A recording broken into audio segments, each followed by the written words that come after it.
Welcome back to another deep dive. For you listening today, we are looking at the ultimate collision of power and the press. Oh, absolutely. Yeah, we're talking about the annual White House Correspondents' Dinner. But, we are not looking at the speeches or the comedy routines. Right. Or the high society networking. Exactly. We are looking at the exact moment the clinking glasses just stopped, the doors locked, and a room full of the world's most powerful people was basically thrust into a high-stakes security crisis. And I mean, the stakes in a scenario like this are just staggering. In today's climate, the line between a celebratory high-profile gathering and a potential target is incredibly razor-thin. It really is. What we are examining today is a fascinating real-world stress test of modern protective protocols. We're looking at a situation where security forces had to manage physical safety and, well, psychological panic under the most extreme pressure you can imagine. Okay, let's unpack this. Our mission today is to break down the anatomy of this specific security scare using the source material we have. We are going to explore how rumor control became just as critical as crowd control inside that ballroom. Which is a huge factor. Yeah, and ultimately what this ordeal means for the future of high-profile political events. So, let's start with the trigger. Okay, let's do it. The entire crisis was set in motion by reports of a potential shooting near the venue perimeter. Right. But what really stands out about the eyewitness accounts is the complete absence of, movie-style panic. Yeah, it wasn't what you'd expect at all. There was no screaming, no massive stampede for the exits. Instead, witnesses experienced this sudden, eerie shift in the atmosphere of the room. I mean, it was defined by the sudden presence and rapid movement of security personnel. Like they just appeared out of nowhere. Exactly. Law enforcement and Secret Service agents began this quiet, highly coordinated movement inside the venue. They were acting swiftly to assess and contain whatever was happening outside on the perimeter. But the crucial tactical decision they made in that first 90 seconds was to shelter in place. They deliberately chose not to evacuate the attendees. I love that you bring that up because it feels completely counterintuitive. It really does. Think about it like being at a crowded theater where the play is still going on, right? Oh yeah, good analogy. The actors are doing their lines, but you suddenly notice all the stagehands in the wings whispering urgently to each other. Right, moving props around with this frantic, silent energy. Exactly. You know something is wrong before anyone even steps up to a microphone to announce it. Oh, for sure. And your biological instinct in that moment is flight. You just want to leave, so why not evacuate? I mean, if instinct says run, why did security decide to keep everyone inside? Well, that is the core of modern crowd control philosophy. When a threat is unconfirmed or localized outside, like a disturbance or loud noises near a checkpoint, the absolute worst thing you can do is take a contained, largely secure population and push them out. Push them right into the unknown. Exactly. You have a hardened perimeter inside that ballroom. Every single guest has been screened through magnetometers. Right. The sightlines are clear, the exits are monitored. So by ordering an evacuation, you might be marching thousands of people directly into the path of an actual active threat on the street. Precisely. And beyond the external threat, you introduce the secondary, often more lethal threat of the crowd itself. Wait, really? The crowd is the bigger threat? Oh, yeah. In mass gathering emergencies, the panic and the crush of the crowd trying to escape through narrow choke points, like doorways, frequently cause more casualties than the inciting incident. Oh, wow. We see this phenomenon, it's known as compressive asphyxia, in stadium disasters and nightclub fires. Right. So by containing the situation and hardening the perimeter they already control, law enforcement neutralizes that secondary threat of human panic. They essentially turn the venue into a temporary bunker. Okay, so containing the room stops the mass stampede. That makes total sense. But that macro strategy immediately hits a micro problem, right? Yeah. Donald Trump was sitting at one of those tables. Yeah, he was. And when you have a former president in the room, the security dynamic shifts instantly. If a high-value target's protective detail panics or acts erratically, the entire room is going to feed off that energy. Absolutely. The mood of any enclosed space is dictated by its center of gravity. Okay. In this case, the center of gravity was the highest profile political figure in the room. The immediate physical response involved his detail tightening their perimeter around him. Just totally swarming him. Yeah, ensuring he remained unharmed and secure while local agencies apprehended a suspect outside. Mm-hmm. But the parallel effort, The psychological response was how quickly officials focused on confirming his safety to the rest of the room. Now, I have to challenge that dynamic a bit. Okay, go ahead. I mean, I understand the impartial reality of protecting high-profile figures, but put yourself in the shoes of a regular journalist sitting at, like, table 42. We're just having dinner. Yeah. When you see an intricate, heavily armed protective detail suddenly swarm a VIP like Trump, doesn't that inherently make everyone else feel like sitting ducks? It's a totally fair question. You're sitting there thinking, well, the VIP is in an impenetrable bubble, but what about the rest of us in our tuxedos? What's fascinating here is, it is a logical assumption that seeing heavy security would induce fear. But psychologically, rapid communication of that VIP's safety actually serves to calm the wider room. Really? How does that work? It all comes down to a concept called the information vacuum. In a high-stress, rapidly developing crisis, the human brain desperately looks for data points to assess personal safety. Right, you just want to know what's happening. Exactly. If a crowd sees security moving aggressively but hears absolutely nothing, their minds start filling that void. And crowds always fill a vacuum with the worst-case scenario. Without fail. They fill it with rumors of multiple shooters, of bombs, of immediate doom. So, by officially confirming that the VIP is secure and a suspect is in custody, authorities inject verified facts right into that vacuum. So it acts as this bizarre kind of proof that the authorities actually have control of the room. Yes. By giving the crowd a concrete anchor of reality, you stop their imaginations from just running completely wild. It lowers the collective cognitive load.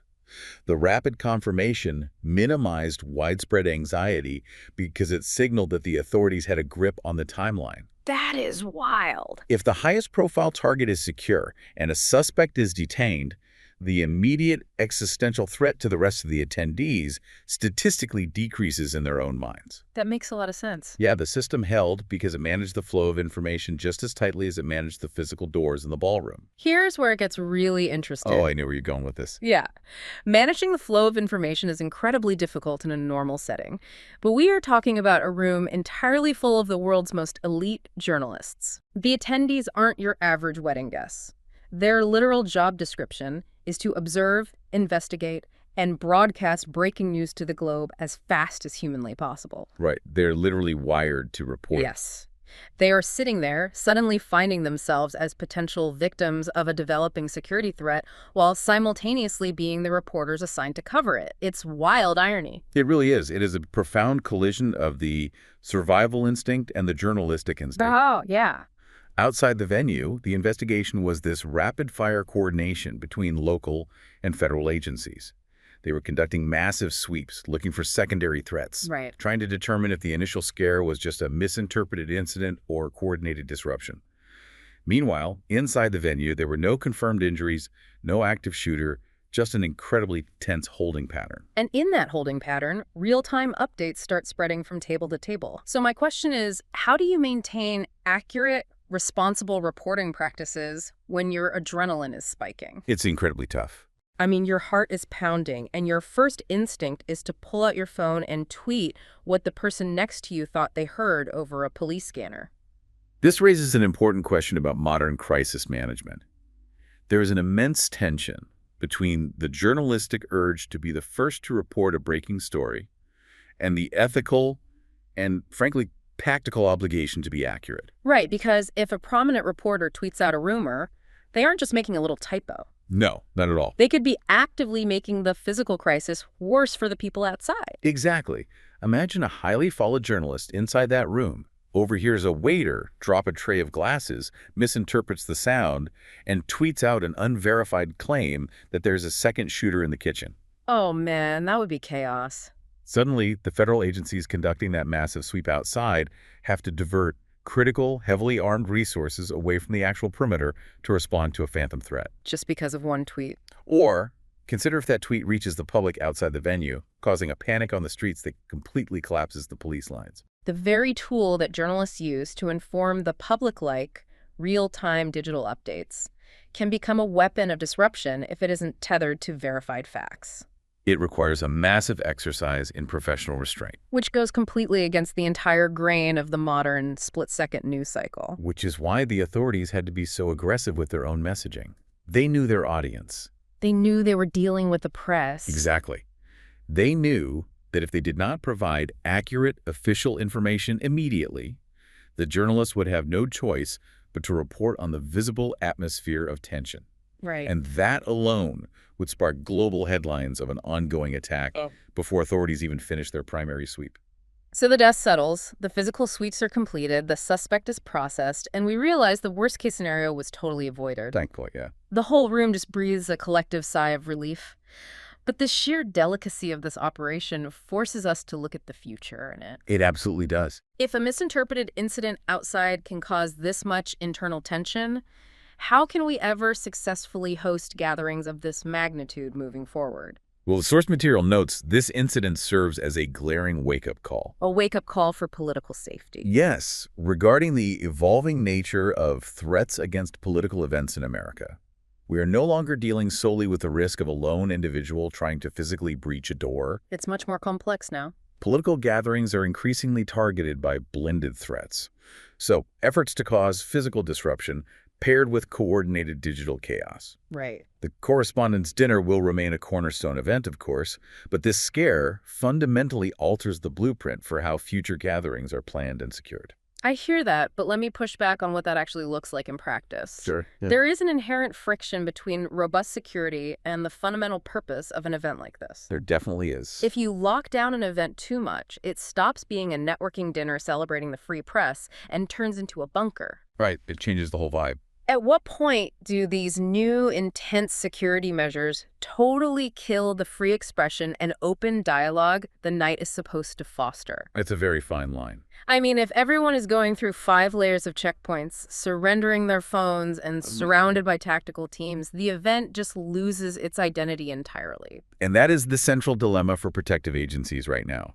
Maintaining a safe environment without stifling the core function of the gathering is a monumental challenge. Yeah. You cannot simply build higher walls, add more magnetometers, and consider the job done.